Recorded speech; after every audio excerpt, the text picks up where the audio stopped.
Hi, everybody. I'm Josh Earl. And I'm Will Garcia. And together we're the Hoops Guys. And today we're going to continue our 2014-2015 NBA season previews.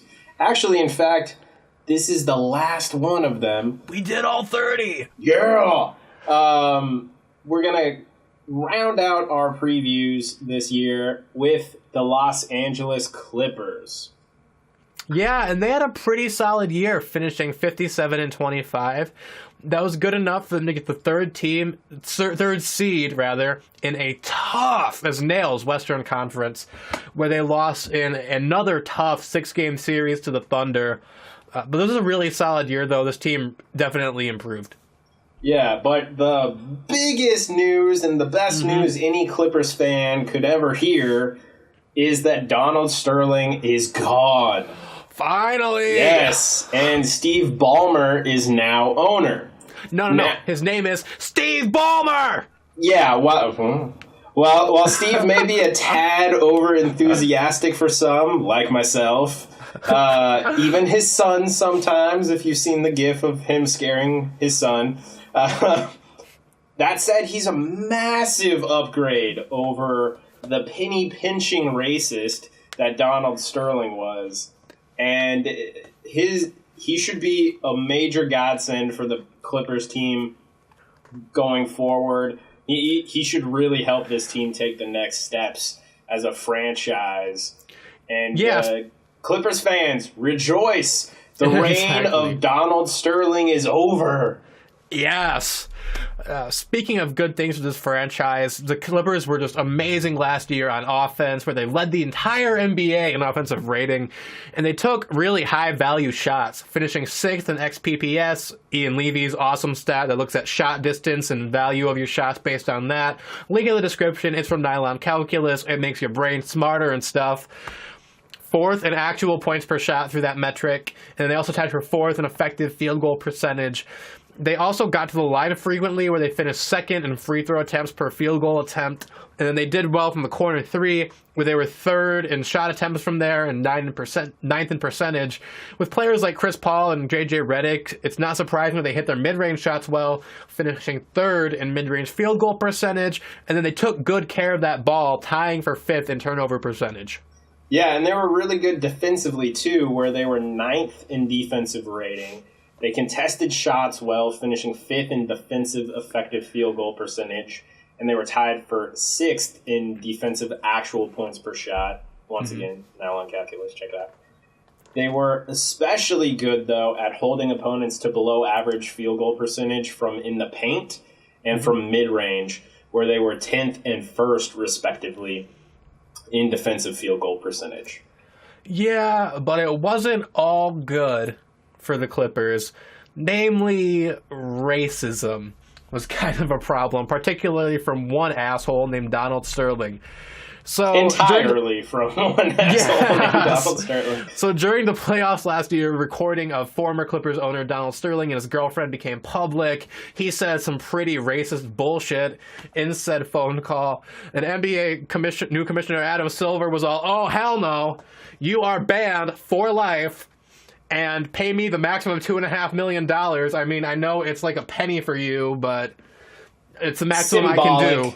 Exactly. Yeah. So then this turned into this crazy-ass Judge Judy court battle thing.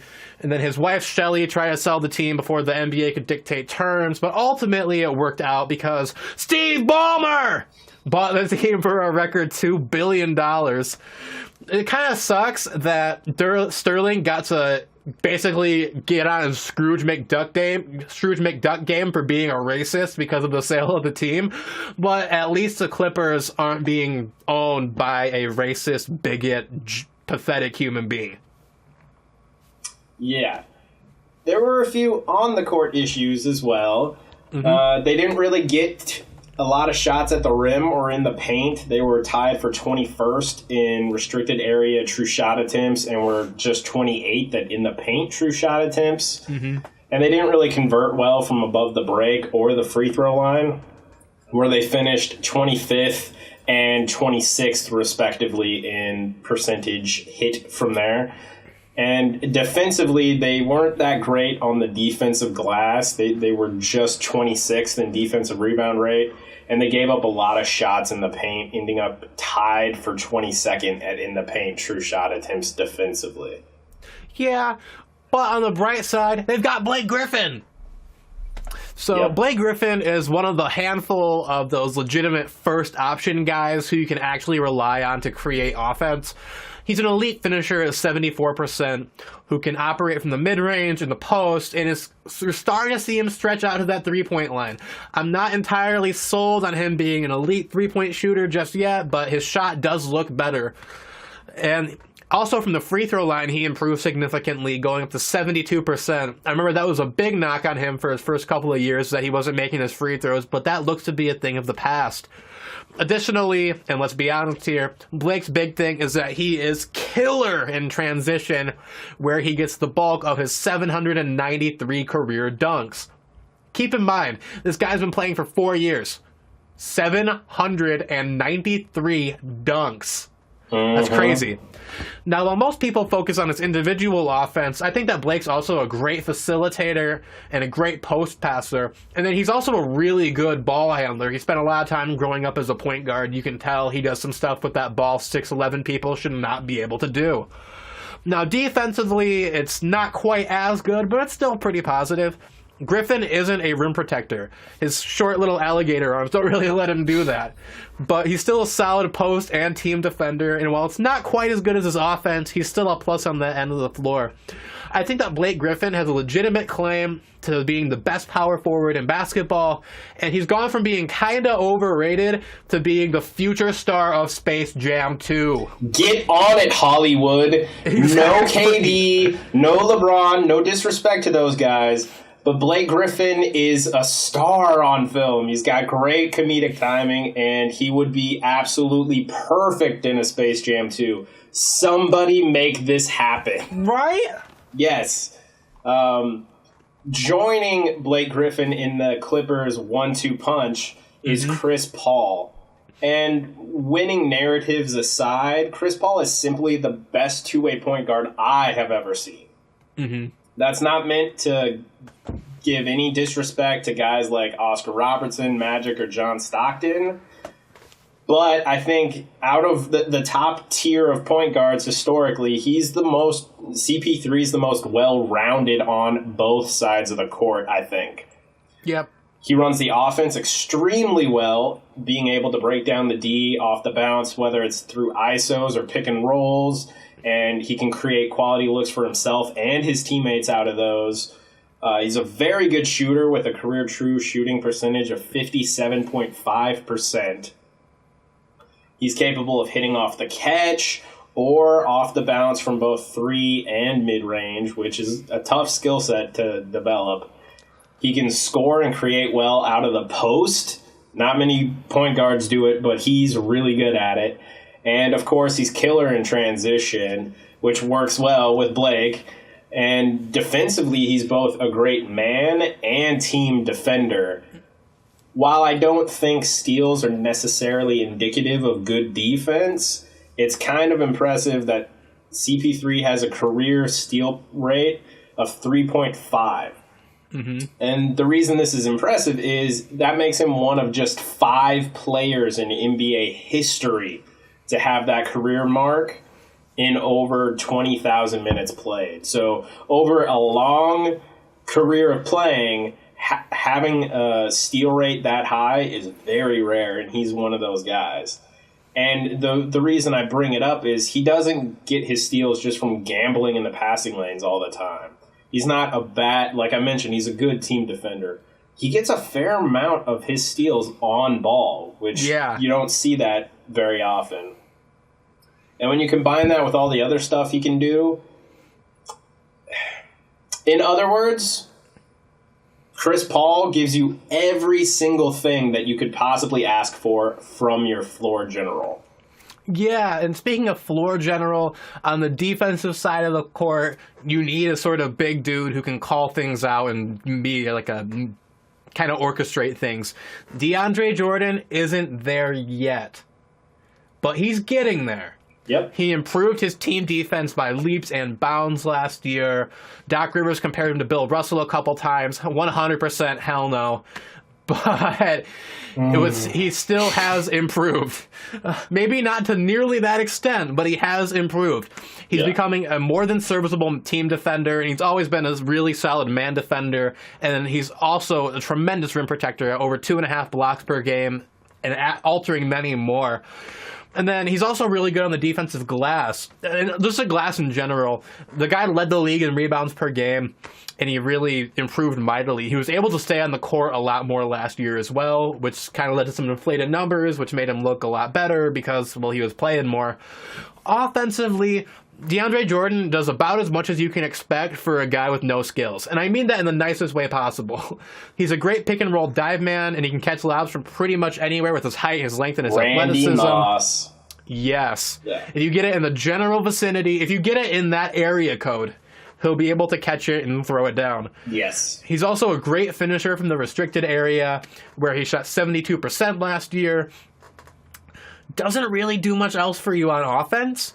Especially considering that fewer than 2% of his shots come from outside of 10 feet from the basket per Basketball Reference, and that's probably for the best. But he does a lot with what he has on the offensive end, and when you can couple that with what he does on defense, yeah, he's one of the best centers in the NBA. Yeah, and one of the best sixth men in the NBA resides on the Clippers roster as well. Jamal Crawford, 2-time Sixth Man of the Year award winner. He provides the Clippers with another player who's capable of breaking the D down off the bounce to generate a look. Yeah, like outside of CP3, it's really just him and Jamal Crawford, just those two guys. And while it's not really my preferred style, he probably has the best handle in the entire NBA in terms of getting the defender leaning in one direction or getting himself some space. Yep. And he doesn't always take the easiest or highest value shots, which sometimes leads to lots of frustration for me. But to his credit, he does hit them at an above average rate. Given that iffy shot selection that he generally has, it's amazing that he has a career true shooting percentage of 53%. Yeah. And a lot of this is due to him actually being one of the better off-the-bounce shooters, which has really helped him shoot over 40% from 10 feet to three-point range over his career. So that dreaded mid-range area, he's shooting 40%, over 40% from that area which over doesn't his sound career. Great. Doesn't sound great, but for that range and that kind of shot, that is outstanding. Yeah, exactly. Like 40% is something you would think would be great from three, but considering the lower expected value of mid-range shots, that's a pretty good percentage, all things considered. Mm-hmm. And once again, while that shot selection sometimes makes Will and I want to tear our hair out, it's very beneficial, especially nowadays with 2.9 style defenses proliferating, to have a player who's capable of hitting the type of very tough dribble pull-up mid-range shot that defenses tend to give, especially in the playoffs when defenses tend to be really locked in on that sort of stuff. Having a guy like Jamal Crawford who can hit that at an above-average rate and also be able to generate a look under tough defensive pressure can be very, very valuable. Plus, as a Pacific Northwest guy, I have to give him a lot of respect simply for everything he does in Seattle basketball community. Yeah, one guy who doesn't do much for the Seattle basketball community because he's from Virginia is J.J. Redick. J.J. Redick is one of the best three-point shooters in the entire NBA, make no mistake about it, but don't act like he's some sort of one-trick pony. Redick is also a very tough and smart and stingy man and team defender, despite his physical limitations due to the 6'3" wingspan. Ouch. He's also a skillful and willing passer and can manufacture a shot for himself reasonably well. Having said that, let's not kid ourselves. JJ Redick is a starter in this league because he can shoot the snot out of a basketball. Last year, 40% from three for the Clippers. That's right in line with his career averages. And then he also shot 52%. Let me say that again. 52% from mid-range. Whoa. He also shot 92% from the line on 3 attempts. And although it's not a big part of his game, he did do well in both transition and finishing, where he was 73% from 0 to 3 feet. One guy they added is Spencer Hawes, who I think gives the Clippers something that they really needed. Yes. A backup big guy who can actually play basketball. Kind of important, right? Mm-hmm. So Hawes is a legitimate stretch 5 who's also a really good rebounder and a rock-solid post scorer. And then he's also a good passer, too. So it makes him a very versatile player who has a very unique skill set. And I think he's one of the best backup big men in the entire NBA. Yeah. They also brought in another player this offseason, Jordan Farmar. Yep. He's a very solid backup point guard. He can run the offense, he can facilitate decently, plays solid D, and most importantly, he hits his threes at a decent rate. Yeah. Given that off that bench, he's most likely going to be paired with Jamal Crawford a lot, that ability to play off ball and be a spacing threat is going to make him a really good fit. Yep. And, of course, Jordan Farmar came onto the team because their previous backup point guard left for Sacramento. Of course, I'm talking about Darren Collison.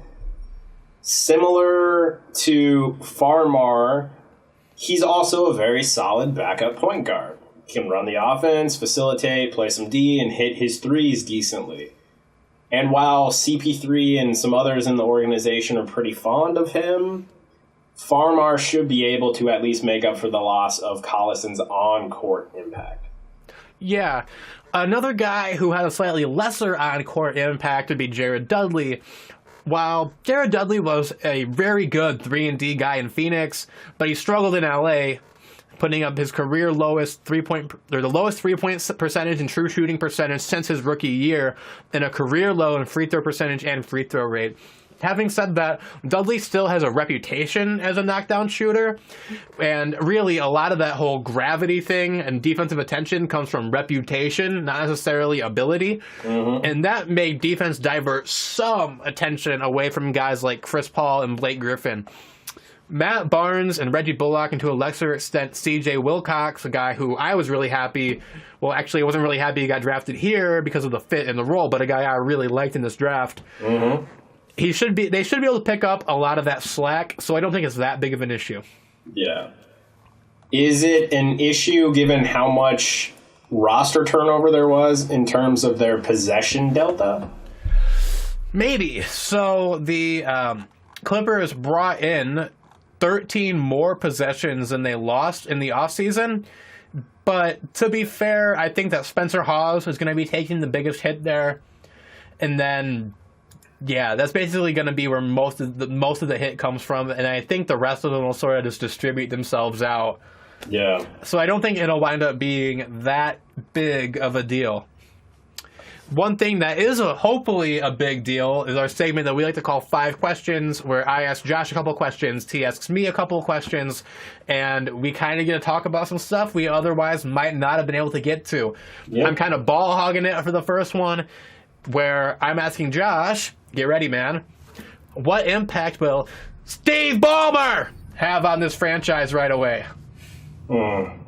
Well, the Howard Dean of NBA owners should have a pretty immediate impact. Already, just in terms of the organization, everybody feels a lot more comfortable. Yes. I think Blake Griffin mentioned in an article that he wrote for the Players Tribune that everybody, the entire vibe's different. People are smiling. Donald Sterling was very much of a penny pincher, and he had this tendency where every single person on staff, every single one of them, was on a year-to-year deal. So there wasn't any long-term, I feel comfortable, I'm stable. thing for people to get used to. That's changed. So that alone has already kind of brightened everybody involved, their perspective on things, and people are feeling more comfortable there. On top of it, Ballmer's already spending money that Sterling wouldn't have. In that same article that Blake wrote, he mentioned that for years the training staff has been trying to get this sophisticated computer software that scans the players' bodies to help identify any potential issues that may arise and therefore give them an idea on what they need to focus on training-wise. And Sterling would never sign off on it because it was too expensive.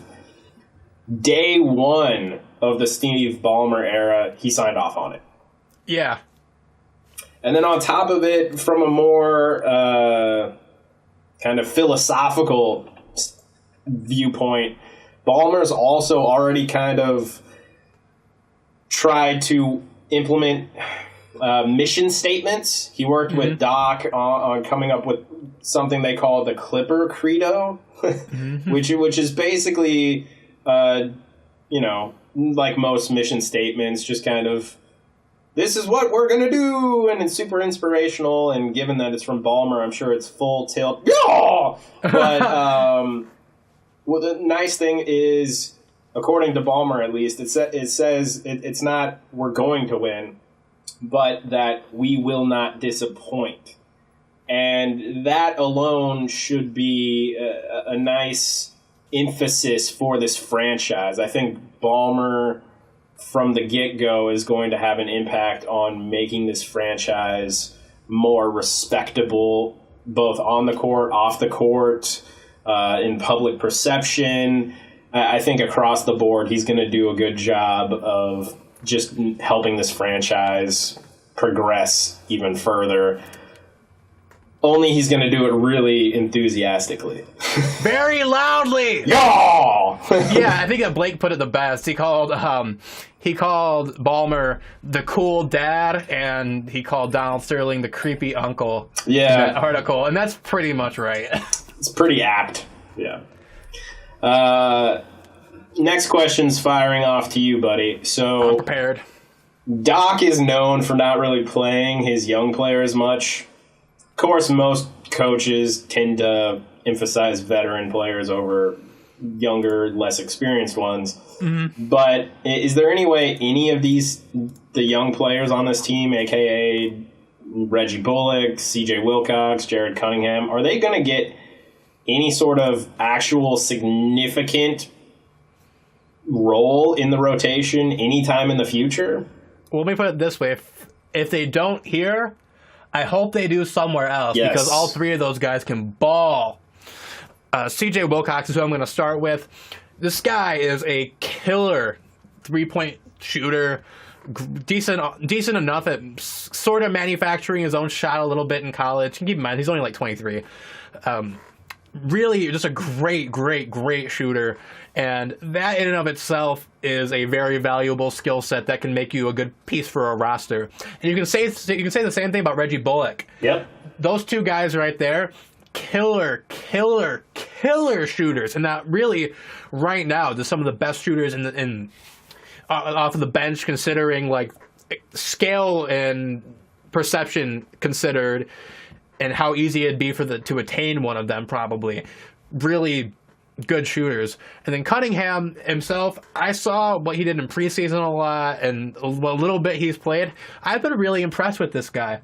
So I think that all three of these players, if they don't contribute to this team, I hope they get the chance on another team, because these guys can ball. Yeah. So, speaking of wings who can ball, do you think that the Clippers make a move for a better fit at the 3, the small forward? And what might that look like? I think they probably do. That's kind of been the weak position for them recently, at least in the Blake CP3 years. And I think if they could get somebody they would feel confident would solidify that, a 3-and-D-esque guy, I think they would go for it. There are a couple of guys that might be available that could theoretically work. He's not quite the 3 guy that you would want, but Charlotte has kind of relegated Gerald Henderson to the bench.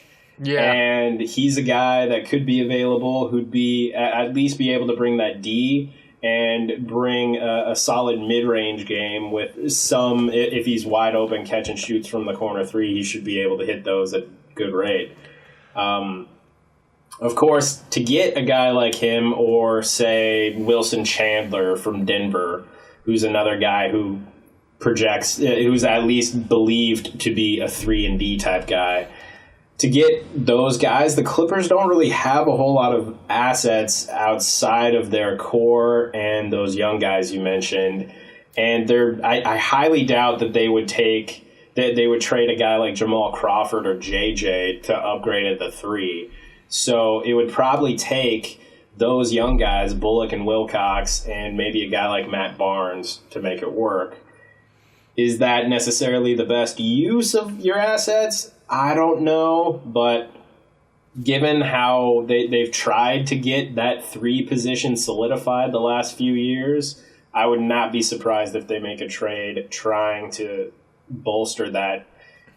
And if they do, it'll probably involve the guys who aren't getting any playing time, a.k.a. Reggie Bullock and C.J. Wilcox, in order to get one of those type of guys. Yep. Yeah. With the Thunder battling crazy injuries right now, and the Spurs, yet again, another year older, is this the year the Clippers finally get the number 1 overall seed in the Western Conference? No disrespect to the Clippers. I think they're a great team, and I'm going to touch base on that a little later. Probably not, just because you got to bet the field in this Western Conference. You have teams like Memphis. Golden you still State. have San Antonio. Yeah, they're a year older. They've been a year older for several years now. It really Every isn't that year big of a thing. they've been a year older. Because that's how time works. Yes. Okay? I don't think that's going to be that big of an issue. You have teams, even like a team like Memphis could go crazy. You have a team like Golden State. So there are a bunch of teams in this Western Conference that could really do some damage and are just as good as the Clippers are, or if not better. So I personally wouldn't be betting too much on them being the first seed, but I think they have as good of a chance as a lot of teams do, and it's a very plausible thing that could happen. I think they have just as good a chance against the field as the aforementioned other opponents for that. Mm-hmm. So I think the Spurs, given how they usually rest guys, and you know me, and I mentioned it in our Spurs preview, I think they're going to wind up with the first seed in the West because it's what the Spurs do. But, they do rest guys a lot. The Clippers have gotten better. Memphis, if they can stay healthy, has been playing very well. In fact, they might be the best team in the West right now. Shh, it's not the Rockets. It's them.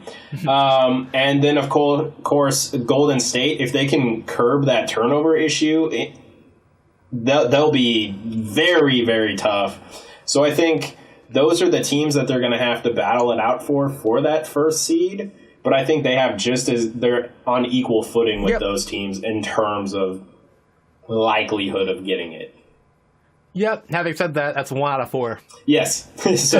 So I'm betting the field. I think you are too. Yeah. So having said that, have the Clippers addressed the primary issues that have been holding them back for being for real contenders? I've been saying this for seasons now.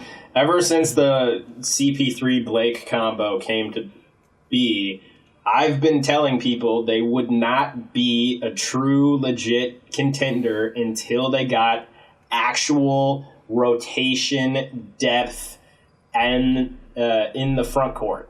So prior to this offseason, their best guy coming off the bench was like Hedo Turkoglu or Glenn Big Baby Davis. Yeah. That's not going to work in the Western Conference playoffs.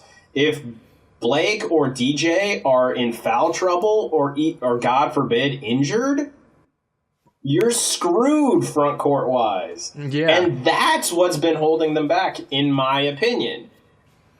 But this offseason, you mentioned it, they picked up Spencer Hawes. And Spencer Hawes has the type of skill set that's going to fit very well with both Blake and DJ. So he'll form that nice three-headed hydra of the core big man rotation. And then they also picked up Ekpe Udoh. And Ekpe Udoh, his stats don't look that great. He doesn't give you much offensively, but he's always been a very good rim protector and team defender. So they actually have capable front court depth now. And considering that, in my opinion at least, that's what's been holding them back, not the small forward thing, the big depth, I think they've addressed that issue, and if they can stay healthy and if they can get good production from those front court rotation guys that we just mentioned, I think given the right circumstances and matchups, it's very possible that they could make the finals this year. Yep, and that ties perfectly into my first prediction, but you're going to have to guess what it is, because right now I'm doing the intro for the segment that we call 20-50-80. So 20-50-80 is where we give predictions that we think are 20%, 50%, and 80% likely to happen over the course of the season, this time for the Clippers. I'm going to ball hog it a little bit and do my predictions first. Thank you. So I think that's a 20% chance this team makes the finals. I concur. And I think that, and it sounds a little low, but like we mentioned, you have Golden State, you have Memphis, you have San Antonio, you have Dallas. Spurs, reigning champions. Yeah. You also have a team like if Oklahoma City comes back from injury. You have Portland. You got Portland. If the Suns or the Pelicans get into the playoffs, they're not going to be an easy out. The West is really tough. So saying that the Clippers have a 1 in 5 chance of making it out of the West, that's pretty good. Yeah. So I think that's a 50% chance that Blake Griffin finishes this year with 1,000 career dunks. Which is insane, but yeah. Yeah. He's gotten over 200 a couple times. He's at 793 right now. Could happen. Yeah. Then I think there's an 80% chance that the Clippers get home court in a really tough Western Conference. Yeah. I think they get a top 4 seed. Oh, guaranteed. Yep. Not even a question. Something that's a little bit more of a question, and it kind of mirrors your 20% likely, although a little crazier. I think it's 20% likely, and for prompting, read the Zach Lowe article that just came out on... We'll put a link in the description to it. Yes, read that Zach Lowe article. It talks a lot about how narratives surrounding a player's career are pretty stupid. Yeah. And we should probably stop focusing so much on that. I think it's 20% likely that at the end of this season, Chris Paul no longer has to hear the no rings criticism. Yep. That's right. I'm saying it's 20% likely, in my opinion, that the Clippers win the championship this year. Boom. Or in Steve Ballmer terms, boom! Boom! And because of that, I think it's 50% likely that the Clippers make the Western Conference Finals. Yep.